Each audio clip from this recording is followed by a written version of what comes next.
इस जटिल सी दुनिया का आसान सा किस्सा हूँ और इस भागती दौड़ती दुनिया का मैं भी हिस्सा हूँ। नमस्ते, मेरा नाम मिली पांडे विकमशी है। ख्वाब देखती हूँ, ख्वाब बुनती हूँ और अपने इस ख्वाब देखने और ख्वाब बुनने की ताकत को सबकी ताकत बनाए रखने की भी ताकत रखती हूँ। कहानी सुनना और कहानियां सुनाना ये मेरा शौक है और इसी के साथ लोगों के साथ अपनी कला को एक्सपीरियंस करती हूँ और उन्हें एक्सपीरियंस कराती हूँ। आज एक समय की बात आपके साथ शेयर करते हैं। एक बार की बात है कि मेरे पास एक पोस्ट ग्रेजुएशन का एक स्टूडेंट मेरे पास आता है। वो अपना पोर्टफोलियो मेरे साथ शेयर करता है। उसके काम को देख के इतनी खुशी होती है। वो बहुत सारा और बहुत ही अच्छा उम्दा लेवल का ड्राइंग उसके पोर्टफोलियो में होता है। उसको देखने के बाद मेरे मन में एक सवाल आता है, क्योंकि उसके बाद वो सब कुछ देखने के बाद नेक्स्ट लेवल पे हमको जाना होता है, एक टास्क देना होता है। तो मेरा उससे एक रिक्वेस्ट होता है कि आप प्लीज एक घर और एक पेड़ बना के दिखाइए। तो वही रिक्वेस्ट हम आप लोगों से करते हैं कि आप 1 मिनट के लिए अपने मन में एक घर बनाइए और एक पेड़ बनाइए। आप सबसे रिक्वेस्ट बन गया? Thank you. तो हमको ऐसा लग रहा है कि आप में से ज्यादातर लोगों ने वो घर बनाया है जो आपको बचपन में आपके किसी टीचर ने सिखाया है। आपने वो पेड़ बनाया है जो आपको आपके बचपन में किसी टीचर ने सिखाया है। ठीक वैसे ही हमारे उस यंग यूथ बच्चे ने वैसा ही घर बनाया, वैसा ही पेड़ बनाया। हमारा प्रॉब्लम यह है कि हम अपनी मेमोरी में बहुत रहते हैं। मेमोरी में रहना कुछ गलत नहीं है, पर हम जो रोज जी रहे हैं उसको आंखें खोल के देखना भी उतना ही इंपॉर्टेंट है। हम वहां पे वो घर भी बना सकते थे जिसमें हम रहते हैं, या फिर हम आते जाते जो घर देखते हैं उस घर को भी हम ड्रॉ कर सकते थे। हम उस पेड़ को भी बना सकते थे। कितने अनगिनत तरीके के पेड़ हैं, पर हमने वो बनाया जो हमारी मेमोरी में था। मेमोरी होना, मेमोरी को याद करना और मेमोरी के साथ अपने आर्ट को एक्सप्रेस करना या किसी भी आर्ट फॉर्म में एक्सप्रेस करना गलत नहीं है, पर आंखें खोल के देखना भी उतना जरूरी है। कला का मतलब वो बिल्कुल नहीं है कि हमने देखा और उसको हूबहू कॉपी कर लिए। ये आर्ट नहीं है। आपका सेल्फ एक्सप्रेशन बहुत इंपॉर्टेंट होता है। सर केन रॉबिन्सन ने कहा है कि अगर आप कुछ गलत कर सकने की हिम्मत नहीं रखते हैं तो आप कुछ नया नहीं कर सकते हैं। तो हम लोग इस तरीके से पढ़ाई करते हैं, हम लोग इस तरीके से आर्ट एजुकेशन पे काम करते हैं। हम बहुत, जैसे कि हम जिस धरती पे हैं, हमारी जो संस्कृति है, वहां पे बात करने की प्रथा बहुत ज्यादा है। हम लिखने पढ़ने वालों में नहीं है। हम गप्पे मारने में एक्सपर्ट हैं, हम गपिस्ट लोग हैं। तो हम क्या करते हैं, हम बहुत बातें करते हैं। बातें हमारी चांद तारों की होती है, बातें हमारी ज्ञान विज्ञान की होती है। बातें हम कविताओं से करते हैं, बातें हम फिल्मों से करते हैं, साहित्य से करते हैं, नाटक से करते हैं और फिल्मों से भी करते हैं। बातें करने का मतलब ये नहीं है कि हम आर्टवर्क नहीं करते। हम उन सब अलग अलग माध्यमों का सहारा लेके चित्र बनाते हैं, एक्सपेरिमेंट करते हैं। हम ज्ञान विज्ञान को भी अपने काम में लेके आते हैं। किस तरीके से करते हैं? ये बातें करना बहुत आसान है।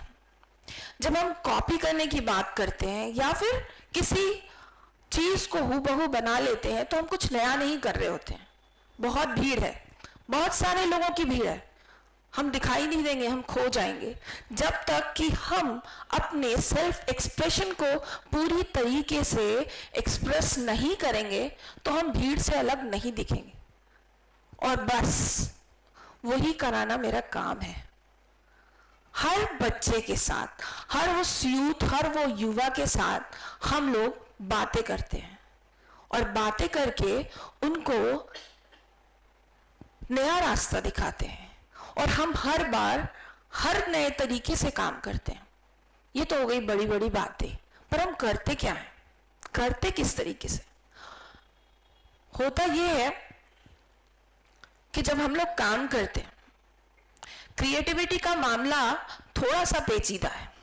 हम बात करते हैं कहीं और की, वो मेरे शब्दों से कोई और रूप लेता है, और जब हमारे साथ बैठ के 20-25 लोग काम करते हैं तो उनके दिमाग में वो क्रिएटिविटी कहीं और, किसी और डिमेंशन में जाती है, और वो डिमेंशन जब वो अपने पेपर पे उकेरते हैं तो वो जो वहां पे रिफ्लेक्ट होता है, वो मेरे लिए इतना प्राउड मूवमेंट होता है। कई बार तो हम ही सरप्राइज हो जाते हैं कि वाह, इसका इतना अच्छा रूप होगा, इस कहानी का ये रूप हो सकता है, ये चीजें इस तरीके से जा सकती है, ये सोचा ही नहीं जा सकता। और ये इस बात का बहुत फक्र होता है कि हम किसी चीज को, किसी बात को लेकर कहां से कहां पहुंच पाते हैं और कहां से कहां पहुंच सकते हैं।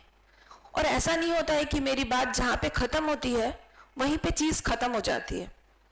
कल मेरी बात हो रही थी, बच्चों से मैंने पूछा कि तुमको क्या लगता है, मतलब जब हम पढ़ा रहे होते तो तुम क्या फील करते हो?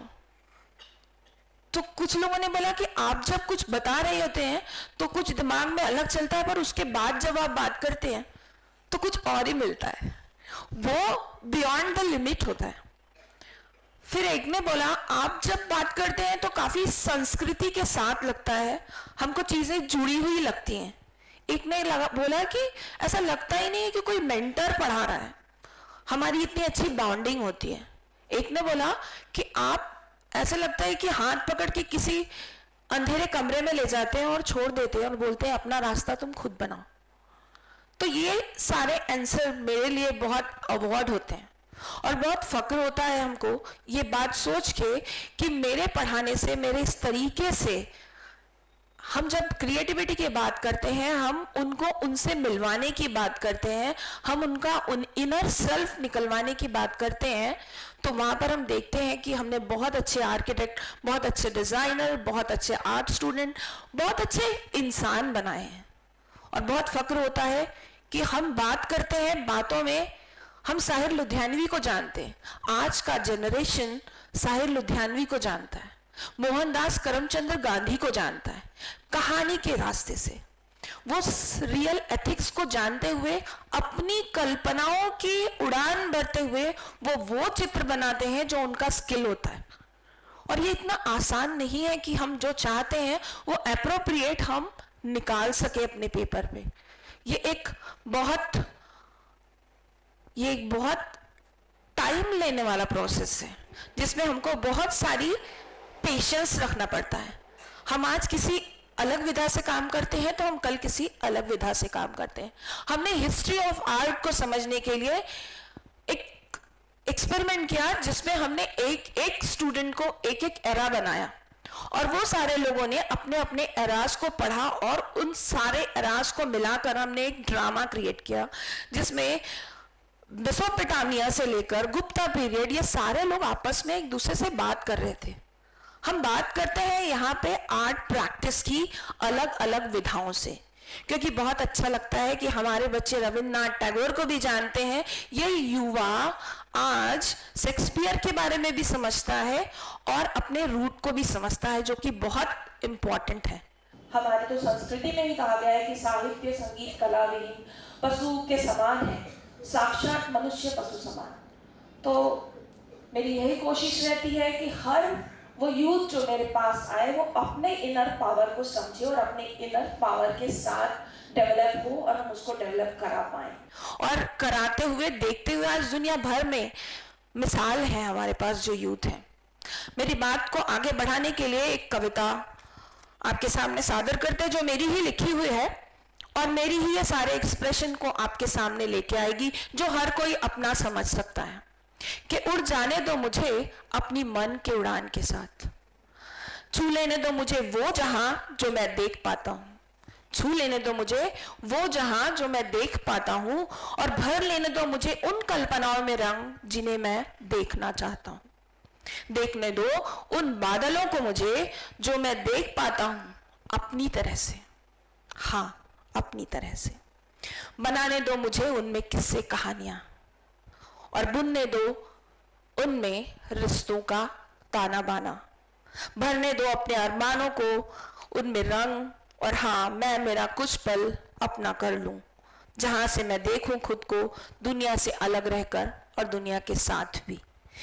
ये फूल, ये पेड़, ये पत्ती, ये बादल और ये हरियाली, और खुद को भी। Thank you very much.